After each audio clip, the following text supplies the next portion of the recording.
Boneka Ambalabu. Entitas jahat ini awal terwujud dari seorang pria yang terobsesi dengan boneka Labubu. Suatu hari pria tersebut berkunjung ke sebuah toko untuk membeli Labubu. Akan tetapi, karena saking ramainya peminat boneka ini, boneka yang tersedia habis sebelum pria tersebut dapat membelinya. Pria tersebut yang sudah antri 3 hari 3 malam menjadi ngamuk dan depresi yang membuatnya berubah menjadi spirit atau entitas jahat, yakni boneka Ambalabu.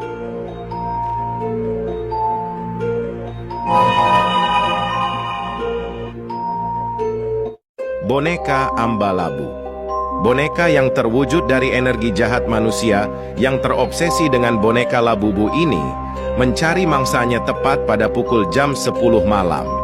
Konon katanya, boneka ini suka mengunjungi rumah orang-orang yang memiliki koleksi boneka Labubu. Boneka Ambalabu ini akan mengetuk pintu mangsanya terlebih dahulu, karena boneka ini dikenal juga memiliki sopan santun. Suara apa tuh?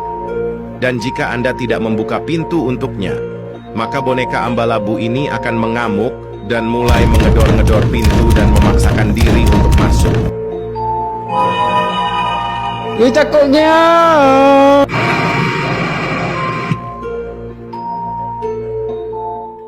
Boneka Ambalabu. Entitas jahat ini tidak hanya dikenal suka memangsa orang yang punya koleksi boneka Labubu, namun juga memangsa orang di tempat sepi dan gelap. Konon katanya, seorang tukang bakso pernah bertemu langsung dengan boneka ini ketika beliau sedang berdagang di lokasi yang sepi. Tukang bakso bercerita bahwa sosok boneka ini memiliki paras wajah yang seram dan mengerikan. Tukang bakso ini berhasil selamat dari boneka Ambalabu berkat temannya yang kebetulan lewat di depan dagangannya yang sedang membawa boneka Labubu.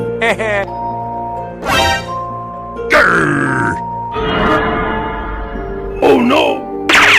Dan nasib temannya yang dikejar Ambalabu masih belum diketahui hingga saat ini.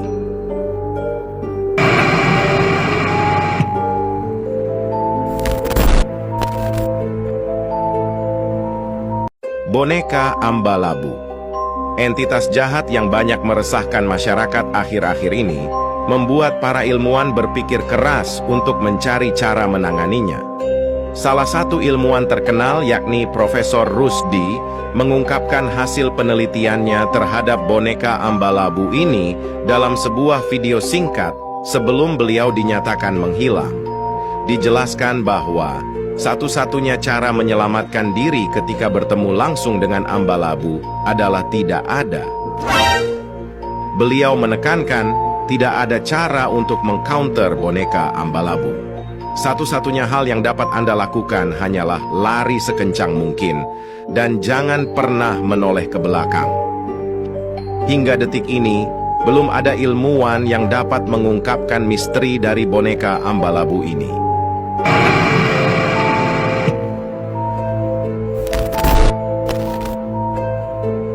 Boneka Ambalabu. Entitas jahat dengan paras wajah yang seram dan hitam ini muncul kembali dengan meneror warga setempat. Cerita bertemu dengan boneka Ambalabu kali ini berasal dari seorang pemilik warung. Pemilik warung yang bernama Pak Vincent menceritakan bahwa di malam itu tepat pukul jam 10 malam muncul sesosok boneka di depan warung. Boneka tersebut hanya berdiri di tempat sambil menatap tajam ke arah Pak Vincent. Pak Vincent yang mulai merasa sesuatu tidak beres, mulai panik dan menelepon temannya untuk meminta bantuan. Request backup. Namun tidak disangka boneka Ambalabu telah hilang dari pandangannya. Dan ternyata seperti firasat Pak Vincent, boneka Ambalabu sudah berada di belakangnya. Pak Vincent pun panik dan segera lari meninggalkan warungnya dan kabur ke rumah warga setempat.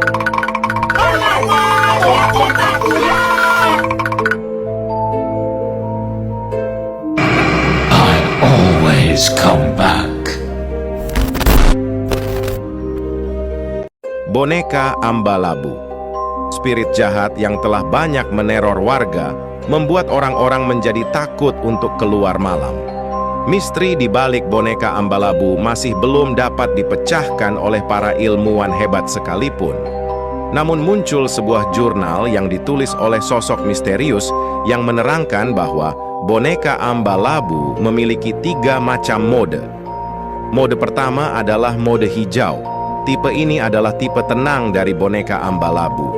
Dan biasanya jika ketemu Ambalabu mode ini, kesempatan Anda untuk selamat masih cukup tinggi asalkan Anda tetap tenang. Mode kedua adalah mode abu-abu. Mode ini adalah mode Ambalabu normal. Dan jika ketemu Ambalabu dalam mode warna ini, waspadalah dan jangan sampai lengah. Mode terakhir adalah mode merah jambu. Mode ini adalah mode yang paling agresif. Jika Anda cukup sial dan ketemu mode merah jambu ini, satu-satunya hal yang dapat Anda lakukan adalah pasrah terhadap keadaan yang ada. Karena peluang Anda untuk selamat hampir tidak ada. Hingga saat ini tidak ada yang tahu sosok misterius yang menulis jurnal tentang Ambalabu tersebut. Apakah beliau dapat memecahkan misteri Ambalabu di kemudian hari? Always come back. Boneka Ambalabu. Spirit jahat yang semakin ditakuti orang-orang, kali ini kembali menelan nyawa seorang pemuda yang dikenal baik di masyarakat. Pemuda yang bernama Rehan Wangsaf, dikenal sebagai seorang pemuda yang sopan, ramah, dan suka membantu orang. Akan tetapi, pemuda ini menemui ajalnya ketika beliau sedang berjalan di jalanan sepi sambil membawa boneka Labubu yang merupakan hadiah untuk sang kekasih. Sialnya, di momen itu muncul sosok Ambalabu yang langsung menyerangnya. Pemuda tersebut kehilangan nyawanya di saat itu juga. Namun, hal yang lebih menyedihkan lagi, karena rasa cintanya yang kuat terhadap kekasihnya, beliau tidak ingin pergi meninggalkan dunia ini dan berubah menjadi roh gentayangan yang kemudian merasuki boneka Labubu yang dibawa untuk kekasihnya. Pemuda tersebut pun menjadi sekutu dari boneka Ambalabu dan bersama Ambalabu meneror warga. I'll always come back. Boneka Ambalabu. Spirit jahat yang merasuki boneka Labubu kali ini mencari mangsanya dengan trik yang licik. Ambalabu akan berpura-pura menjadi boneka yang tergeletak di lantai dan menunggu orang untuk mengambilnya untuk dibawa pulang. Dan benar saja, seorang ibu-ibu yang bernama Batu Mama memungut boneka Ambalabu dan dibawa pulang untuk dipajang. Dan tepat pada pukul jam 10, Ambalabu memulai aksinya. Ambalabu diketahui memantau Batu Mama untuk jatuh tidur sebelum menerkamnya. Namun, hal yang tidak terduga, Batu Mama masih belum tidur hingga jam 5 pagi, dikarenakan beliau ternyata gamer berat anti tidur. Ambalabu yang menunggu terlalu lama menjadi tidak sabar dan langsung menyerang Batu Mama. Dan tidak disangka, Batu Mama telah mengetahui keberadaan Ambalabu dan mengangkat panci kematiannya dan langsung menghantam Ambalabu hingga terbang keluar jendela. Ambalabu yang kaget dengan kekuatan emak-emak Alamak. berjanji tidak akan kembali ke rumah Batu Mama lagi. Ini takutnya.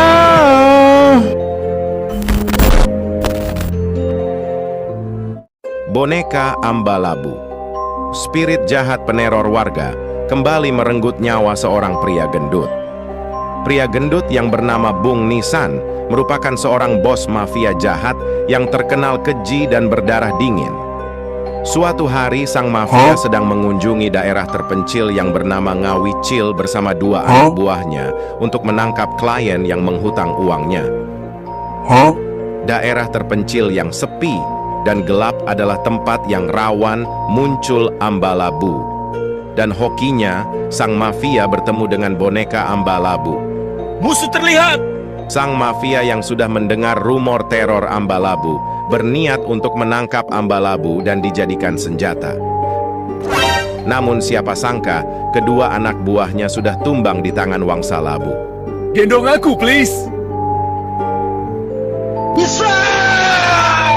Sang bos mafia yang melihat anak buahnya sudah tumbang, mau tidak mau harus adu mekanik 1 lawan 2. Akan tetapi, beliau kalah telak, dan jiwanya dijadikan spirit untuk merasuki sebuah boneka Labubu oleh Ambalabu. Ambalabu pun mendapatkan sekutu baru yang kejam. Apakah Ambalabu memiliki rencana super jahat yang sedang dipersiapkan? I always come back. Boneka Ambalabu. Spirit jahat yang semakin kuat ini kali ini menyerang wilayah perkantoran. Seorang pekerja kantoran yang bernama Rahma dikenal sangat giat dan tekun dalam bekerja. Pemuda ini selalu bekerja lembur hingga larut malam, walaupun tidak dibayar oleh perusahaannya. Namun, kemalangan menimpa pemuda ini ketika ia bertemu dengan Ambalabu. Pada suatu malam, pemuda ini seperti biasa bekerja lembur. Akan tetapi, malam itu, pemuda tersebut lembur sendirian di kantor. Dan tepat pada pukul jam 10 malam, terdengar suara barang jatuh yang keras.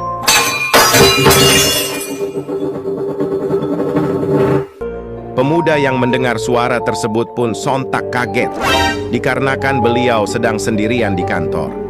Pemuda tersebut pun pergi memeriksa sumber suara yang sepertinya berasal dari toilet pria. Rahma pun masuk dan memeriksa toilet pria tersebut. Namun beliau tidak menemukan benda jatuh apapun.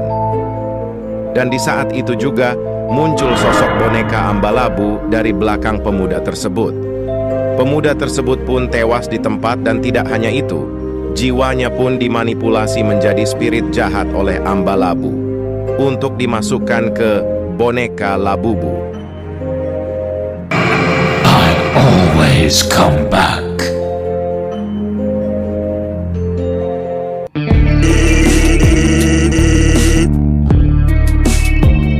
Yare da ze. Akan ku gendong.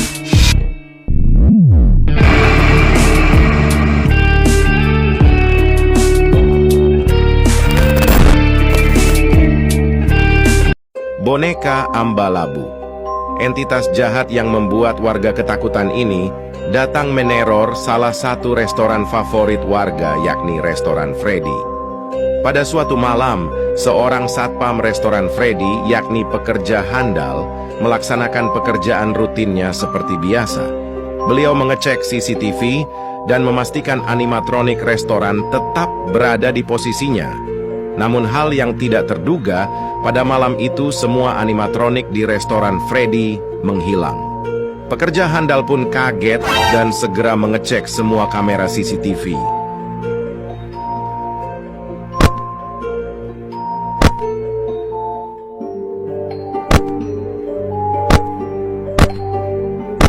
Akan tetapi pekerja handal tidak menemukan apapun. Alamak. Pekerja handal yang takut dipecat oleh atasannya mau nggak mau harus turun tangan dan pergi mengecek sendiri semua ruangan di restoran Freddy.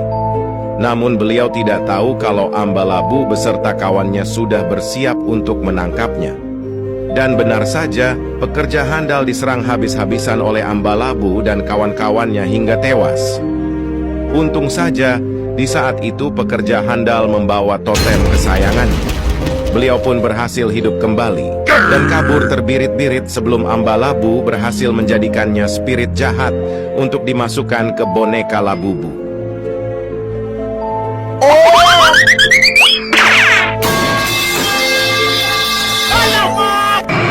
I always come back.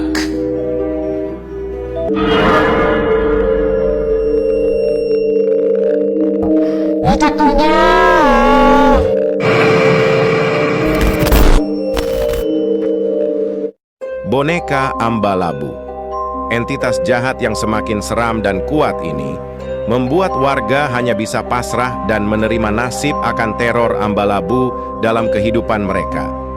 Namun, secercah cahaya muncul kembali, di mana jurnal mengenai Ambalabu terbit kembali dengan jilid kedua yang menjelaskan tentang boneka Ambalabu dan sekutunya.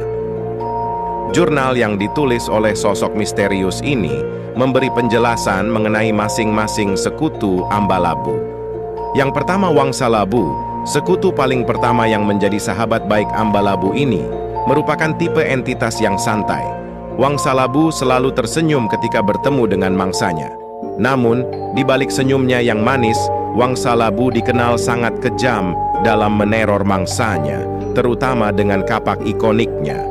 Hal yang dapat dilakukan Anda ketika bertemu dengan Wangsa Labu adalah segera lari menjauh, karena Wangsa Labu dikenal terlalu santai dan mager untuk mengejar mangsanya. Yang kedua, Nisan Labu, sekutu kedua Ambalabu, yang merupakan seorang mafia berdarah dingin ini, diketahui suka memangsa targetnya yang kelihatan lemah. Takutnya. Maka dari itu, ketika bertemu Nisan Labu, Anda harus terlihat tangguh dan perkasa.